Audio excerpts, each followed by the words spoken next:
వచ్చేప్పటికి ఆయన ఇక ఆధార్ కార్డు దేనికి యూస్ఫుల్ అవ్వదు కదా, అందుకని మేము వాల్యూఫుల్ ఏమీ దాని గురించి చర్య తీసుకోలేదు. చర్య తీసుకోకపోయేప్పుడు విజయవాడలో ఉండేవాళ్ళం మేము. విజయవాడలో ఉంటుంటే అక్కడ ఆధార్ కార్డు ఉండాలి. అదే మేము దుగ్గిరాల 11 సంవత్సరాల క్రితం వచ్చాము సార్. మా అందరి మారింది కానీ ఆయనకి మారలేదు. అయితే ఆయన అక్కడ వెళ్తేనేమో అక్కడ ఫ్యామిలీ సర్టిఫికేట్ ఇవ్వమంటున్నారు, ఇక్కడికి వస్తేనేమో ఇక్కడ ఇవ్వమంటున్నారు. మేము నిరుపేదల్లో ఉన్నాము సార్. మా అమ్మ పెద్ద అమ్మ. నాకు చెప్పమ్మా, రాసుకుంటా నేను.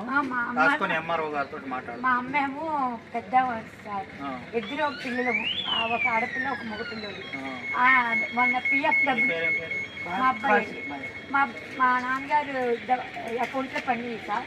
ఇక్కడేమో అక్కడ ఫ్యామిలీ సర్టిఫికేట్ ఇవ్వమంటున్నారు, ఇక్కడికి వెళ్తేనేమో ఇక్కడ సర్టిఫికేట్ ఇవ్వమంటున్నారు. అది మాకు ఎంఆర్ఓ గారితో మాట్లాడదాం. కొద్దిగా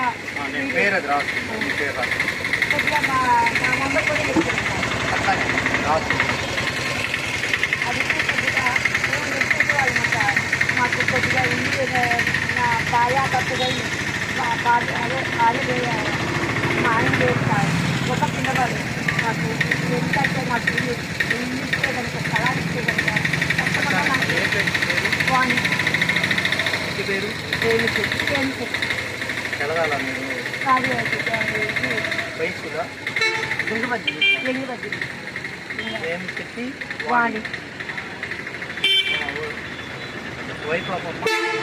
అదే మా నేనే మా అబ్బాయి.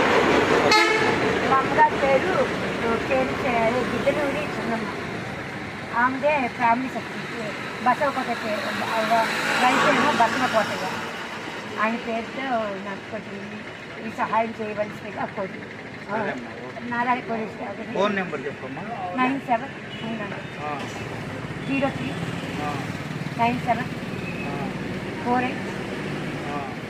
974816. ఏ ఊర్లో ఉంటారు? అదే కాలేజీ కొలగాని నాగేశ్వర గారు. కొలగాని నాగేశ్వర. సరే, నేను ఒకసారి